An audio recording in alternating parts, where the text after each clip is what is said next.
Welcome to Redacted Conversations. I'm Clayton Morris. On this show, we invite journalists and thought leaders and whistleblowers and interesting people who have interesting stories to tell. And our guest today is John DeSouza. John DeSouza is a retired FBI special agent who served 25 years on counterterrorism, paranormal cases. He had a top secret security clearance during his FBI career. In fact, DeSouza literally collected the real-life X-Files that were used in the show, The X-Files. And I want to welcome John in. John, I became aware of you because I think about a year ago, you said publicly on an interview that I caught that, hey, the government is going to use some sort of a UFO invasion, a fake UFO invasion story. And you laid it out specifically. And then wouldn't you know, a few weeks ago, we have Chinese balloons and UFO invasion.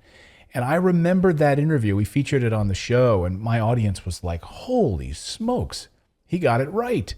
So, John, that's how I first learned about you. So I said, I want to have John on the show. I want to hear about his FBI career. I want to hear about these X-Files. I want to hear about your writing. I want to hear about how prescient you were with all of these, this awareness about what the deep state is doing, the cabal and all of that. So, John, welcome to the show.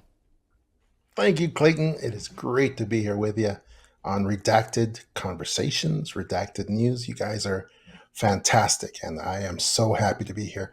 This is a great privilege for me, and yes, all that you were saying is correct, and I am John DeSouza. I was a special agent investigator in the FBI for 25 years. That was, over 25 years, and I was the agent that had several of their stories way back in 1993. There were several of my stories were taken by a show that was going on the air at that time for about a year. It was called The X-Files, and it was using several of my cases. And the FBI actually called the creator of that show while I was there, our bosses at the FBI, and told him, where did you get those stories from? Because they were classified. They were not only classified, they were buttoned up, what we call buttoned up, having everybody sign additional non-disclosures and things like that. And so the creator, Chris Carter, he tells this story today. He had to answer. He was told by the FBI that his show was going to be shut down. And he had to tell them where they got his show, because they were obviously accusing me at the time of giving this information to Chris Carter. That was not the case. And he expressed to them that that was not the case as well. And he actually got the stories from several retired FBI agents that actually were working with me and went to Hollywood to be consultants. And they got my, what we call the OTB book, the off the books notes that I have of cases that that were not really put into FBI files for various reasons.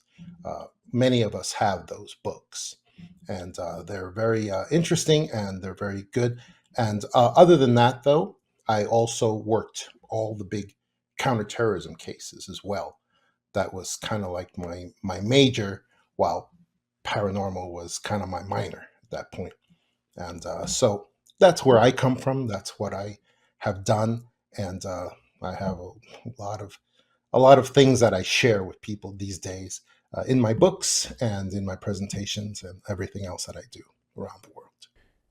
So I want to dive into a lot of these things. I want to talk about the cabal today. I want to talk about the deep state. I want to talk about why you left the FBI, maybe the current state of the FBI.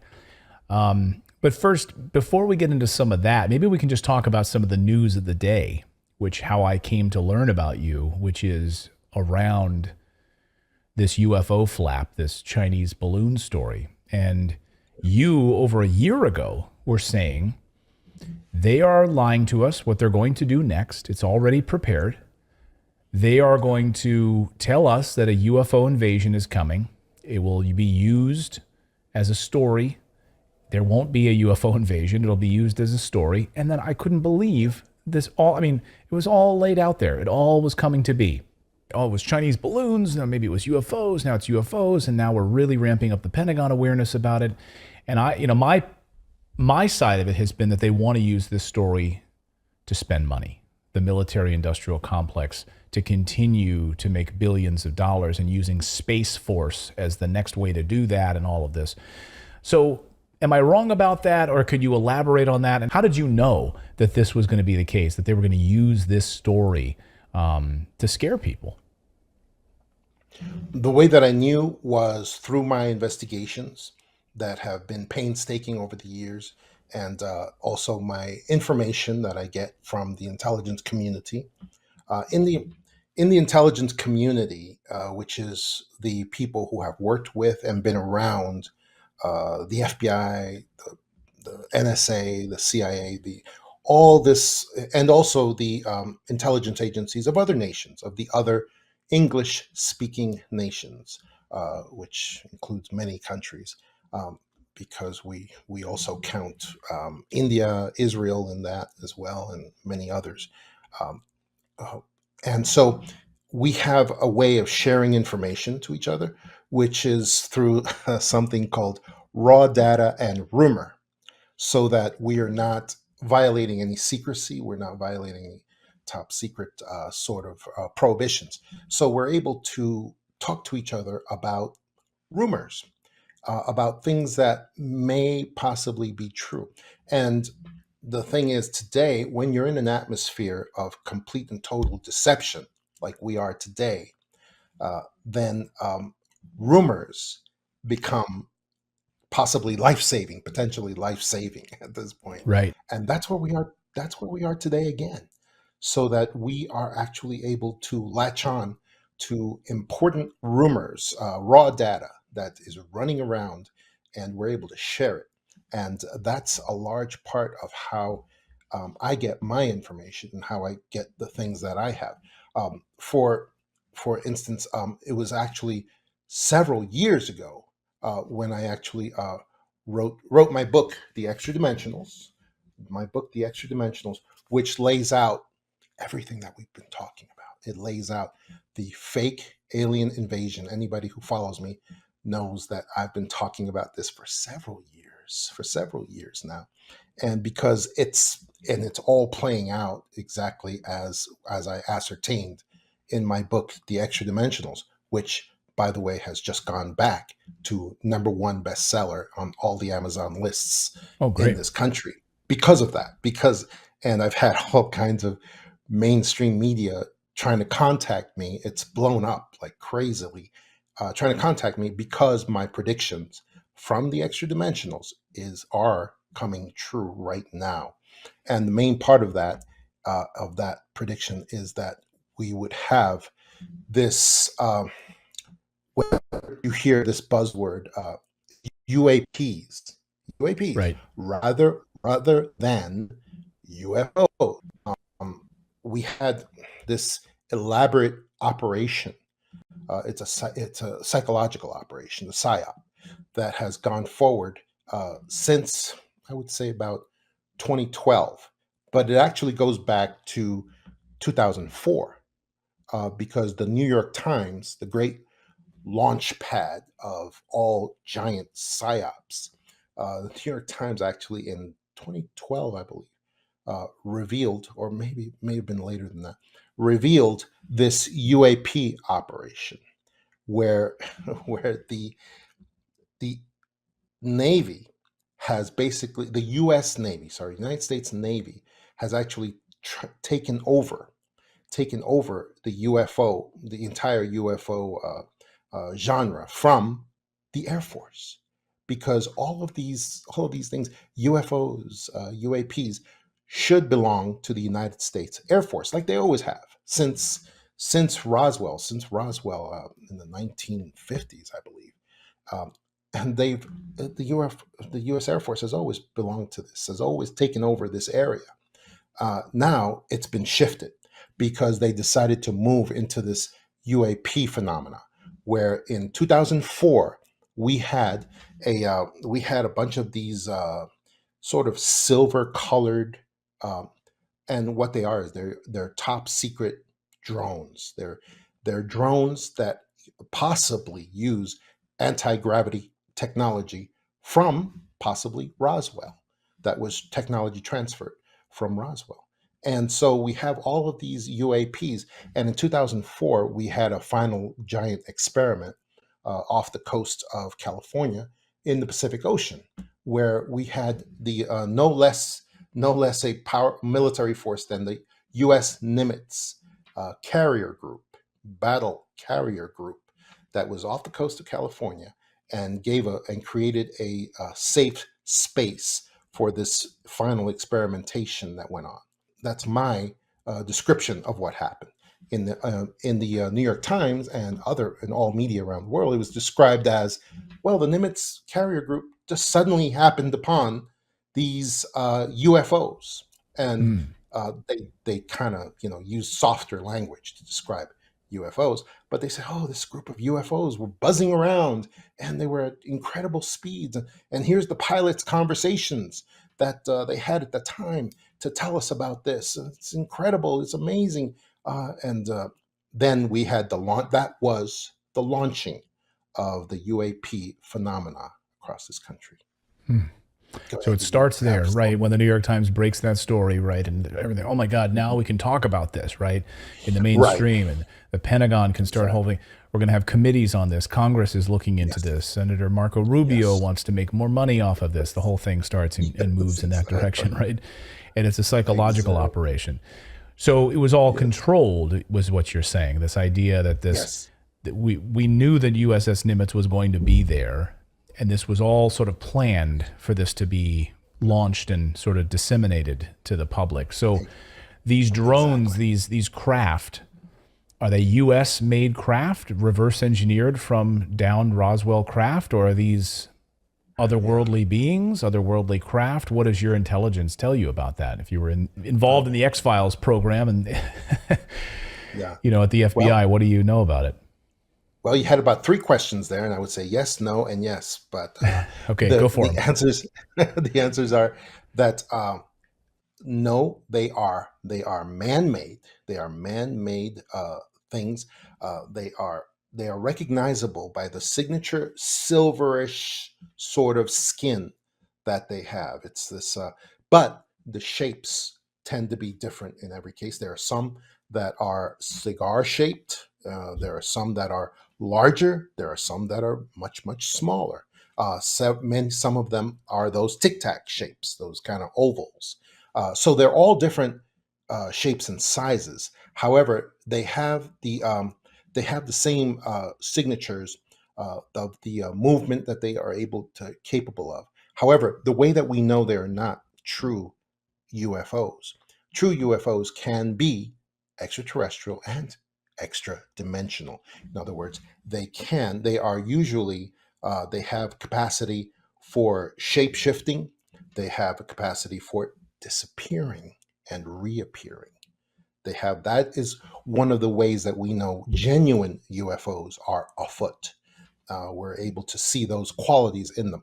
These tic tacs, these UAPs don't have those abilities. However, I do believe that they have the ability uh, destroy things, and that's why they're being built up. They are not, and this is the thing we're struggling with even now in our Congress, in our Senate, and in other places. They are not, they are man-made, but they appear not to be made by the United States per se. We do have a congressman recently. I, I I don't want to get summoned before any subcommittees, so I won't say his name, but we have a congressman from, I think he was from Indiana, who ran around. He was running around to these different subcommittees, and one of the things that he said was, "These things are appear to be man-made," and this is after several classified briefings that the subcommittees think nobody finds anything out about. Uh, he said, "It appears that these vehicles are man-made. Indeed, they are, but they're not made by the United States. They appear not to be made by Russia or China. However, we it does appear that our global aerospace companies probably had uh, several hands in creating these things. And he's talking Mm. about McDonnell Douglas, Raytheon, and several other companies that really don't consider themselves American. Uh, they're actually global companies. And he said it looks like those guys had some kind of hand in creating these UAPs, but it appears they are not under the control of the United States or any other nation. And that's all he said. And it was amazing when he said that, because it really leads to several other conclusions that, well, then who's controlling them? And it appears that the ones who are controlling them are the deep state, which is not an American organization. The deep state, the cabal, the Illuminati, the power that is over nations appears to be controlling them, and that fits in perfectly with them eventually building up this campaign of fear in the nations, which is what they're doing right now, to make people fear these UAPs. Ultimately, towards, and I'll tell you the next step. It's a little difficult to hear, but the next step, because they need to keep building up the fear of these UAPs. Next step is really for the UAPs to start um, shooting down our commercial airliners and our military jets from the skies. And that, I believe, is going to be happening very, very soon. So the fear, at first we're hearing these Chinese balloons, we're hearing these stories about these things, and for decades we've heard that these things are benevolent, that if anything they want peace. If they're over Maelstrom Air Force Base in Montana, that they don't want us using nuclear weapons, etc. Right? Anyone that follows these stories and knows the eyewitness accounts of the members of the military at Maelstrom Air Force Base, they were there and they were shutting off nuclear warheads that were not even connected to Right, one another, right? With redundant right, systems. They were separately right. plugged in, basically, right? It's not like pulling out a surge protector. They were separately Yeah, turned offline while this UFO was hovering above Maelstrom Air Force Base. And this is confirmed by members of the Air Force. Like, right. this is not me saying this. This is the Air Force saying Exactly, this.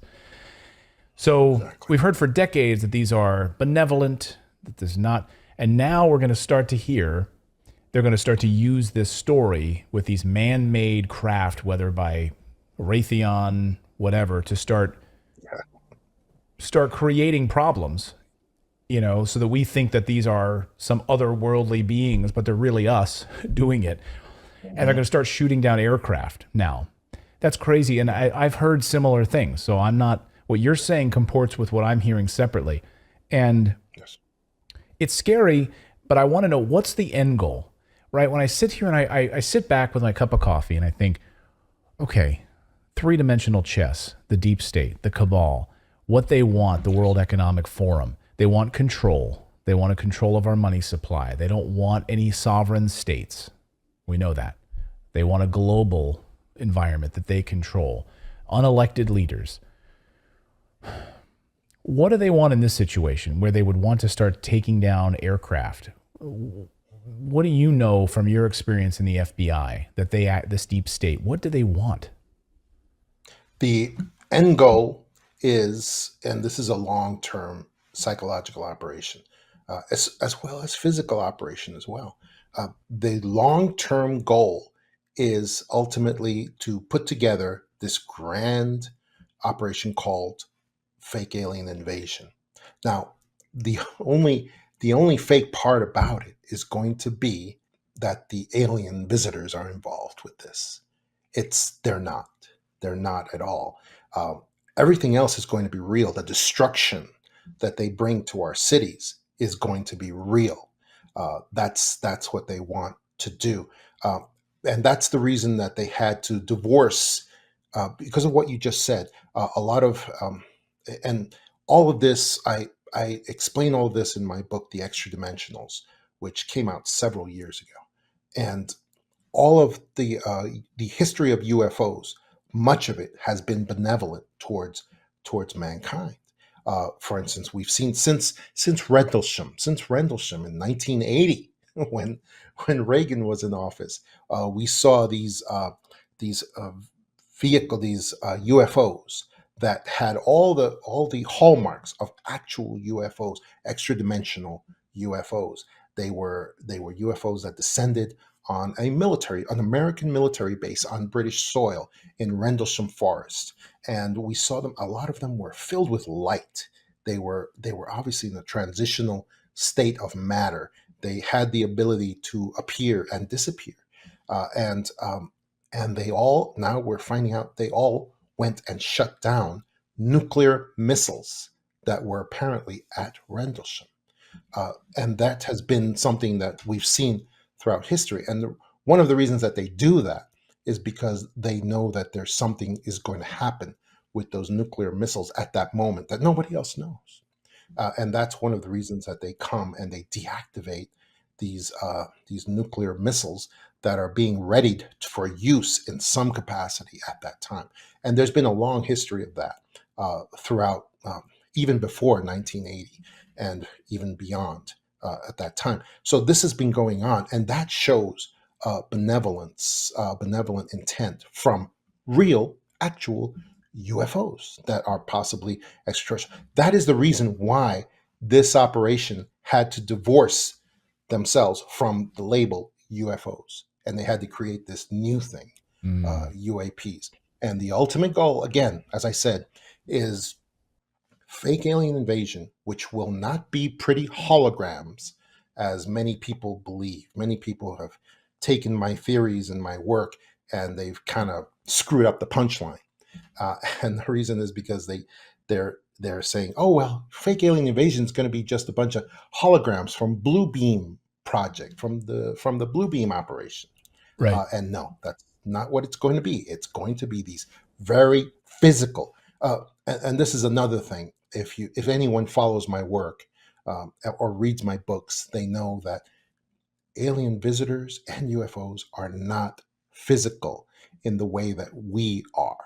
They are just not physical, and that's something I first learned from the FBI in a document that was handed to me as soon as I got into the FBI as what we call a control file, and it was the bullet, the magic bullet. Oh no, the which is a document. The magic bullet is a document that I show in my book, The Extra Dimensionals. It's a government document showing an FBI agent who had an informant, and he says in there that the FBI, that the informant was an alien visitor, and he says that gave him about 8 conclusions about, and this was at the time of Roswell, when everyone was going nuts, and trying to ascertain what are all these UFOs. Apparently, there was a huge worldwide wave of UFOs across the planet at this time. So this FBI agent happened to be a scientist himself, and he actually sent out this document to the world, and it said basically, alien. He gave 8 conclusions. Alien visitors and UFOs are not physical. They are not physical. They are from another dimension. They are from another dimension of reality, and they can kind of manifest physically here for short periods of time.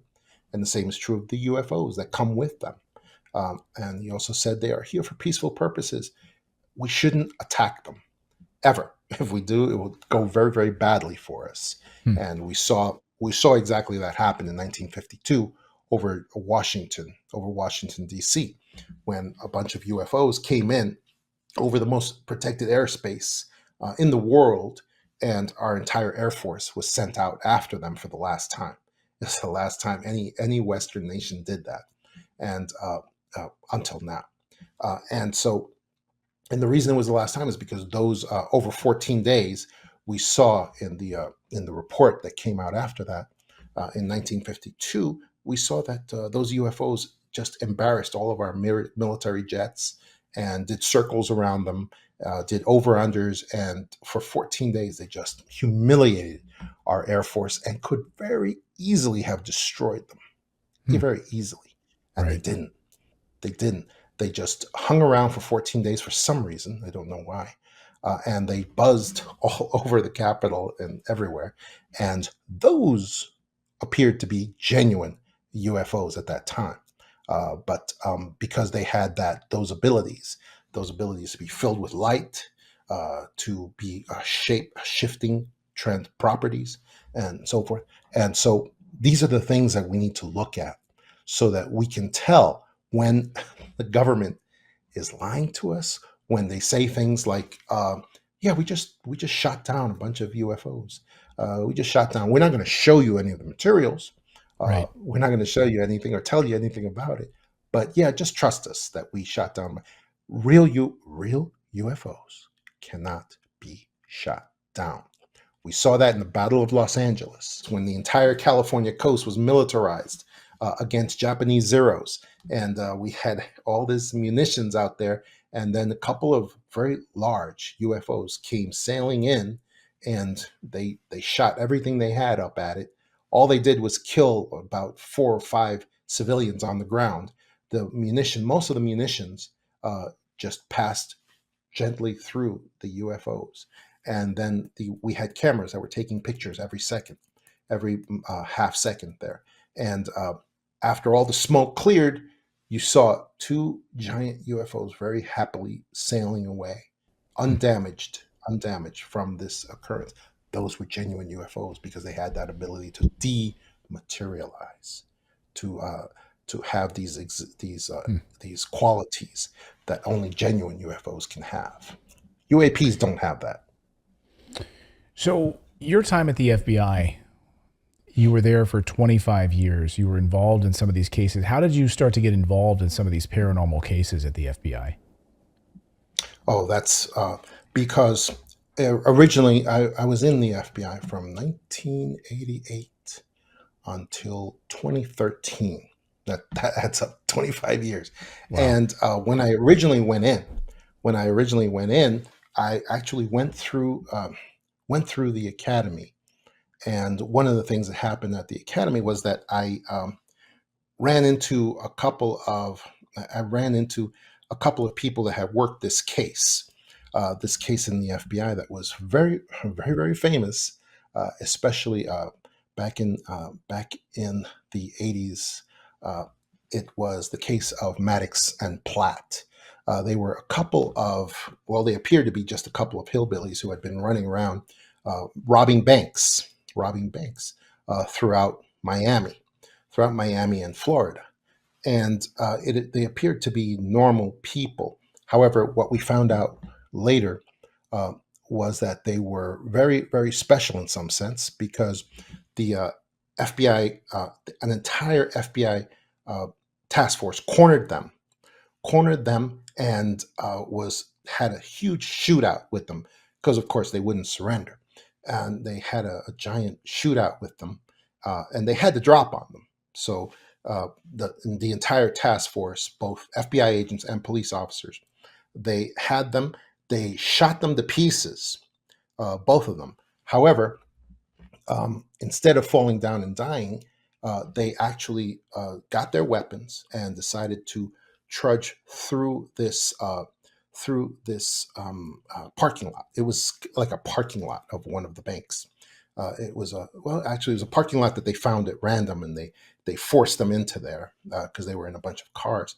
And then Maddox and Platt just got their weapons and started marching through the parking lot in a semicircle and killing the FBI agents and shooting the police officers. At that point, they just did, and it was called the Miami Massacre. The Miami Massacre, also the Great Miami Shootout, it was also called. And they shot all of them. They got all of them, and it was unbelievable what they did because one of them was even shot through the aorta at the time, Hmm. uh, and they were they should have been dead. And they just marched through, and then they got in their car and they were leaving. They were leaving after they shot all the FBI agents and all the officers, and they were leaving. Then we had one hero FBI agent who had had his arm shattered by Maddox and Platt, but he used his other hand, and he actually was able to shoot both of them, and he shot them, shoot both of them through the car as they were leaving, and he was able to shoot them through the neck and sever their spinal cords, Hmm. and that's how they finally died. So anyway, when that after that happened, it was a huge scandal. It was a huge scandal. Like how were these guys able to do what they did? This was unbelievable. This was And so the FBI scientists stepped forward and said, "Oh no, they were probably loaded up on angel dust." PCP was very popular at the time, so they said when people are loaded up on this angel dust, they're able to perform superhuman feats, and they're able to blah, blah, blah, so forth. Well, the blood test came back and showed that they had nothing in their system except a couple of cigarettes that they had smoked just before. They didn't even drink beer before they were actually did this deed. And so it was a great mystery, and they were told to search for they were told to search for hard drugs in anywhere that they could find it, because people were looking for this explanation at the time, and there was a lot of political pressure on this situation to explain a couple of dead and maimed FBI agents, several of them in this case, and so those deputies were able to tell me that the only thing they found at this place was they found a little altar that was a pagan sort of Norse god altar, and it appeared that these two individuals had, at that time, they did some kind of sacrifice to some uh, evil spirits from the Norse mythology. There was something to do with berserker spirits, and so I told them, I said, that's it. That's how they did what they did. They did some kind of sacrifice, and these whatever it was, the god of mischief that they did these sacrifices to. I think it was called Loki, and to the berserker spirits, and they were given these berserker spirits, whatever they are. They were given that in order to accomplish what they did, and that's what they did. They had a complete dedication on a spiritual level that inhabited them, came to them, and helped them to do these extraordinary feats that they did. Anyway, at that point, what happened was the person in charge of the FBI Academy found out I was questioning people about this, and found out that I was finding this out. He then designated me as possibly being a New York Times reporter or something of that sort, and so that very much upset them. Uh, he told me he tried to make sure that I didn't graduate the FBI Academy. However, I did. I did because I knew everything he was going to do against me. I was able to graduate the FBI Academy, but then he he gave me my credentials much against his will, and he when I went to my first office, he said he actually contacted them and told them, "Hey, this guy likes to do paranormal cases, paranormal investigations. Let's anything you've got, anything you hear of, let's load him up with that crap and see how he enjoys that. Let's do that."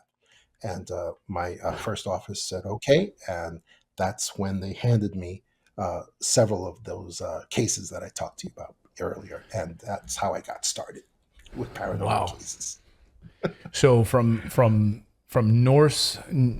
Norse berserker infused murderers, bank robbers, to UFO cases. Were you then involved in UFO cases and mysteries around UFOs, UAPs at that time at the FBI? Well, not UAPs, but yes, UFOs and that sort of thing. I became what we called a subject matter expert in those areas. What that means is that whenever in the FBI we would get a call from a desperate, let's say, sheriff, or a desperate head of a jurisdiction anywhere in the country that had to do with UFOs, with paranormal, with abductions, with this sort of thing, uh, then they would offer up that we did have a subject matter expert, well, the best that we could have at that time, in this area, and I would then um, go to assist in those areas under what's called a police cooperation request, which is just one sheet of paper that's filled out by the sheriff or the head of the jurisdiction, whoever they are, just requesting FBI assistance in this area, even if it doesn't fall under federal jurisdiction for whatever reason technically. So that's how I got started with that sort of thing. So you would amount these X files, these case files would be coming to you, and it would keep loading you up with these different. What was the? I don't know if you can talk about it, but what is maybe one of the craziest cases that you worked on that you still are scratching your head as to what you had to work on that we might not even know about or never heard about? Well, okay, the craziest one that I'm still not supposed to talk about, but I can say that it was it was featured in, I think it was about the first episode of the X Files, or maybe it was the second of the first season. By the way, they used my stories during the first season of the X Files, and then after that, they went to other. They no longer used my cases. However, the rest of the X Files was all based on true stories as well. However, I would say the craziest UFO, the craziest paranormal case was when I was I was sent to a military base. I mean, I can say in general terms, I was sent to a military base. We observed uh, a military base where they had several disappearances that were associated with the appearance of UFOs in the area, and there were UFOs that the military base said, the commander said, I don't know what to do with this. I mean, I'm at my wit's end. And so we went to observe these UFOs that had been coming to the outskirts of this military base, and on a regular basis. And they were filled with light. They were filled with light, almost like they didn't even appear metal anymore. And they would come to the edge of this forest, and there was a group of people who would just do a regular observance of these things. And so myself and my partner, we went, and we were with those people. And for some reason, one of the UFOs picked us out for some reason and came directly at us, and just, it appeared to land on us at some point. All the people ran, everyone ran, including us. But it appeared to land on us, but then it didn't, because it disappeared somehow. And then we had people from the base who took me in uh, against my will. They took me in, and they interrogated me as to what my knowledge was of the UFOs. Why did the UFO come over to me in particular? Maybe it was something about me that I summoned them or something. So anyway, I went through a long process of them questioning me over that. And Isn't it amazing what you're the FBI and they're questioning yeah, you? yeah, That doesn't seem like that's exactly. how it usually works, right? Well, and it's because they were not military personnel. They were at the military. They were at the base, but they were all dressed in black. They appeared to be some, I don't know, like special forces types of guys. But they were all dressed in black. And then when they brought me into the military base to be interrogated, they did not have any. There were no military people around. I couldn't see any of them. So anyway, then we contacted our FBI headquarters to get me released, and our FBI headquarters told me, no, it's fine. Those guys. We know who they are. Just answer their questions, and they're going to release you. And so that's what we did. Uh, I answered as best I could, and then they ultimately released me several hours later. And it was just a horrendous experience for me. And it was one that really told me that those guys were not uh, U.S. Personnel. Let's put it that way. They were something higher, something higher, because the commander of the base lost total control. He had nothing Hmm. to do with this. And it told me that these guys were somehow connected to a higher power, with what we know today as the cabal, and that they themselves don't fully know what is happening with the genuine UFOs, and they're desperate to find out. That's The what it told me cabal, that night. the cabal is desperate to find out. Yes, yes, So exactly. what is the cabal? For anyone watching right now, I say on our show the deep state all the time. And I Right. refer to the deep state as the permanent government, the people that are there Yes. after the 4 year presidents come and go, the senators come and go. These are the people that are unelected that actually run the show. Is the cabal the same thing or different? They are the same thing, because that is a subsidiary of them. The deep state is basically well, we say it this way: the deep state is the American subsidiary of the cabal. The cabal is a global international group of the bloodlines. We don't call them families; we call them bloodlines, because they have, throughout the ages, they have reproduced preternaturally. Uh, they reproduce, and they go by different names. These bloodlines, they change their names every few generations, but they have existed since the beginning, since Babylonian Empire. They are the group that has controlled, let's say, the Roman Empire, by lending money to them, by giving Hmm. them money, and then giving money to the other sides as well. And Hmm. so they have been able to control both sides in every world conflict. And they have been able to manipulate, let's say, Hmm. they have been able to manipulate the heads of the Roman Empire. Of the last great success that they had was the Nazi Empire here, that almost took over the entire world. So that's what they use now. They use the methods that they discovered during the Nazi rise of power in Hmm. 1938 in World War II. So they are the banking uh, bloodlines that have existed for Hmm. so long, that basically tell the nations what to do. That's the cabal. That's who they are. And that's who they are Fascinating. today. Is that the first time that you discovered them at that military base that day? Is that when you said, Yes. "Oh, something else is going on here"?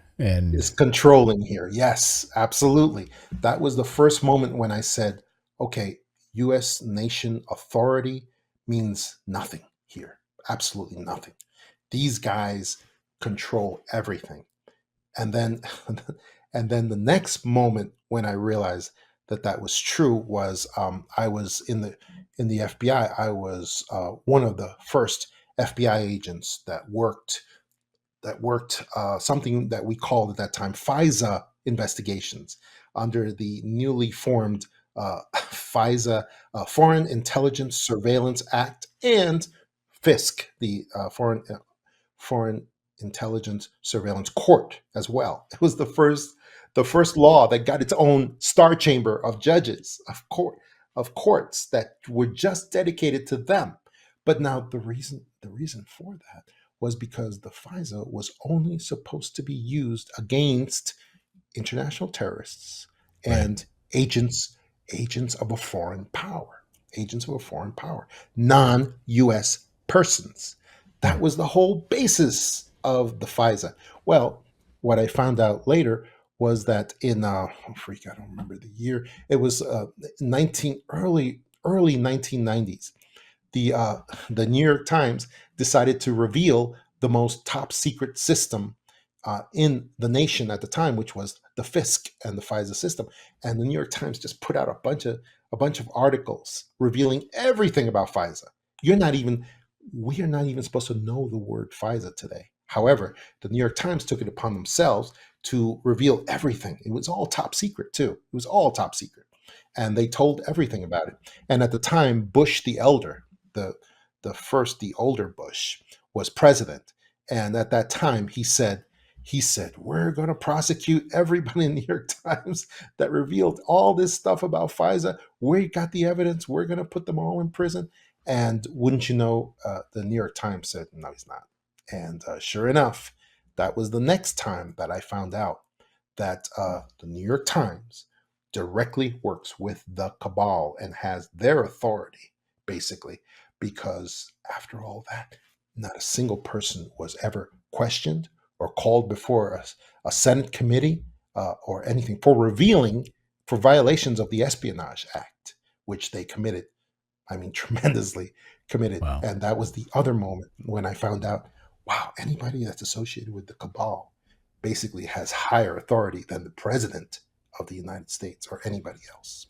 So that's a Yeah, we big, see big that with the New York awakening. Times, and we see that with the New York Times today as a mouthpiece of the deep state still to this day. We've seen that in the Ukraine war, et cetera. So I'm curious why, and then what was it that prompted you to leave the FBI? What was the catalyst for that after 25 years? And now you're, After 25 years, yeah, yeah. After that period of time, what happened was I was not going to leave the FBI. However, at that time, we were suffering under the oppression of an individual named Renegade, who had somehow, who was very well known as a hater of America. However, somehow the cabal influenced American elections and got him to be president. It was the individual that we know as Obama today, hmm, and he became president of the United States, which is very ironic. And he actually placed at that time the time he placed in over the FBI an individual named James Comey. Uh, right, he was he was a person who was known in government to be nothing more than a water carrier for the Clinton Foundation. He had spent the whole previous 20 years basically just running around and putting out fires, uh, minimizing investigations against the Clinton Foundation, and making many of the investigations go away. That's all he was known for, and that's all basically that he did. And then at that time, he was put in charge of the FBI. I tried to tell everyone I could that we cannot have this guy in charge of the FBI. Eventually, that word apparently got back to him, and he actually sent what we call an angel of death over to where I was in the FBI, and that person was in charge of finding a way to get me fired and get me dismissed from the FBI before I retired, because I had already put in for retirement to get out at that time. And they tried, and all of this is documented in a movie called A Thousand Pieces, where I put all of this uh, so that the story is available for people to see.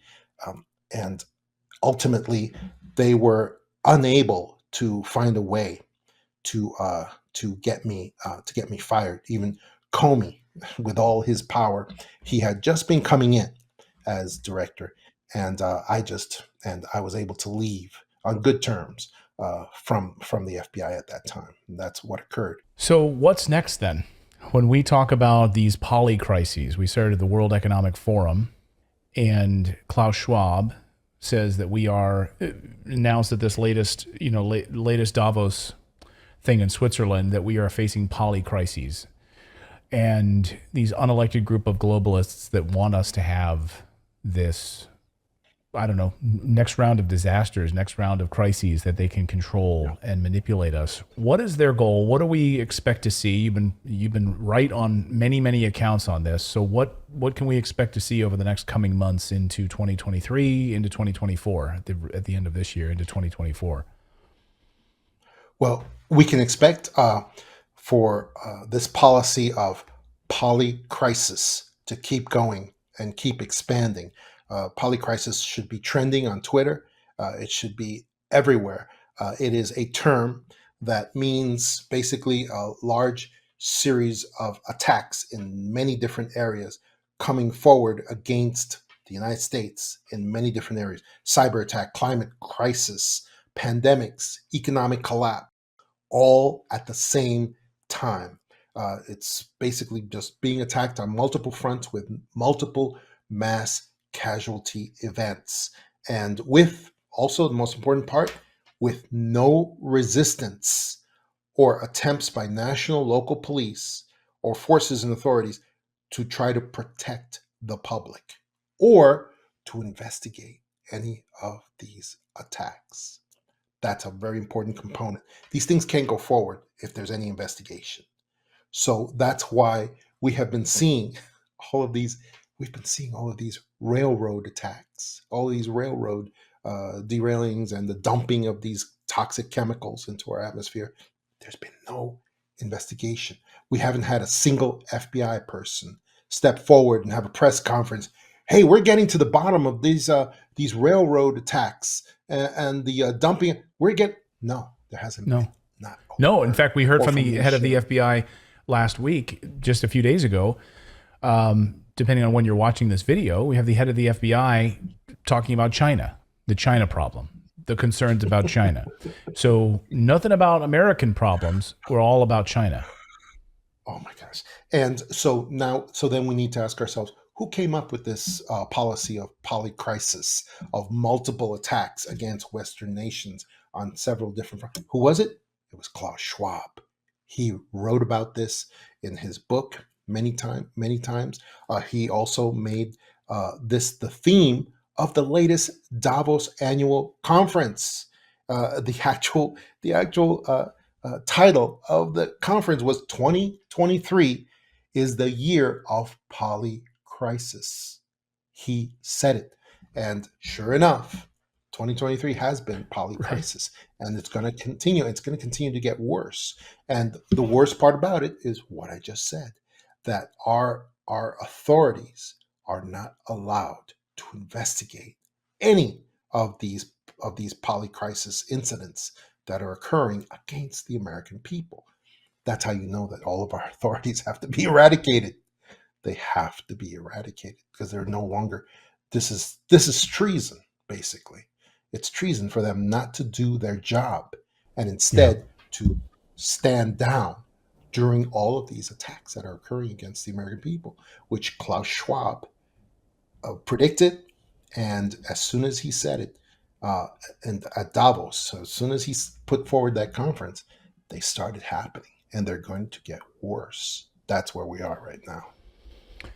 So I'll get you out of here on this, John, which is, to anybody who's maybe like skeptical, I always come at everything with an open mind. I have my whole life, and I always, I want to seek the truth the whole time until I'm proven wrong about something. Show me the evidence of this. When you left the FBI under these terms about James Comey and so forth, have they come to you? Have you caused problems for them? Have they said, John, you got to stop talking about this stuff? Have you had any interaction with them where they're trying to silence you, keep you quiet? No, not at all. They don't care about the stuff that I put out and about the material, simply because, and this is the real reason, is because the material that I put out always has the label on it of being paranormal, supernatural in a sense, and so because that label is associated with it, like for instance my book, The Extra Dimensionals, because they had to approve that book. They always have to approve any books that I write, and they do, simply because it all has that label on it of paranormal, supernatural, and they cannot really connect in their minds that this stuff is real. They really don't. So for that reason, they don't have any concern about the stuff that I talk about. That's the reason why. So the book is called The Extra Dimensionals, The True Tales and Concepts of Alien Visitors. And you talk about all areas in which we've been deceived to believe in the physical world as being the end all and be all of things. And really the extra dimensionals, as you point out, is a stark revelation of where alien visitors are actually coming from and to where they're returning to. So I would encourage everyone to check out the book with an open mind, as we always try to do here on the show, and to check that out. Right now, as you mentioned, it's one of the top-rated books on Amazon, right at the very top. So congrats on that. So John, any sort of final thoughts here for our audience as we head into summertime of 2023? I mean, I always try to warn our audience to be aware of being used by the deep state, how they're lying to you, the media manipulation, when you see things all happening on CNN and MSNBC and the New York Times all on the same day, that just to be open and aware of how you're being played. What would you say to our audience? Sort of final thoughts here. You've been in the belly of the beast for many, many years. What do you to say to somebody who's a newcomer to this? All that we're trying to do at this point is save as many lives as we can. That's it. And if you can understand these realities, that alien visitors and true UFOs are not physical, that the government is lying to you as soon as they say certain things. As soon as they use buzzwords like UAP or these vaxes, these needles are for your good. They're to make you a better person, or we're gonna lock you down for your own good.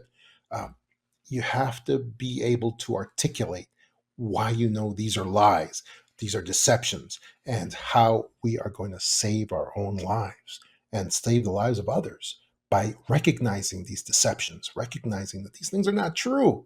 That's why everything I put out is for people's self-defense, for their self-defense of their minds, because that's the self-defense that's going to save their lives and the lives of others. That's what I want people to understand and people to know, basically. That's the most important thing. Save people's lives. Hallelujah to that. Amen to that.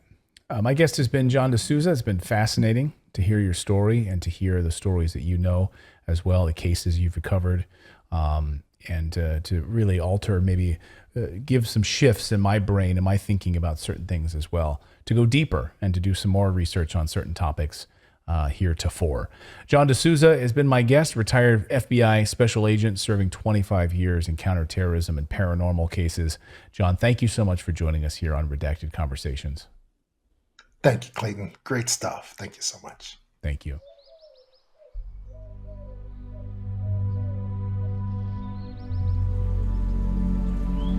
Except a man be born again, he cannot see the kingdom of God. For with the heart man believeth unto righteousness, and with the mouth confession is made unto salvation. For whosoever shall call upon the name of the Lord shall be saved. Moreover, brethren, I declare unto you the gospel which I preached unto you, how that Christ died for our sins, according to the Scriptures, and that he was buried, and that he rose again the third day, according to the Scriptures. For by grace are ye saved, through faith, and that not of yourselves. It is the gift of God, not of works, lest any man should boast. And behold, I come quickly, and my reward is with me. I am Alpha and Omega, the beginning and the end, the first and the last.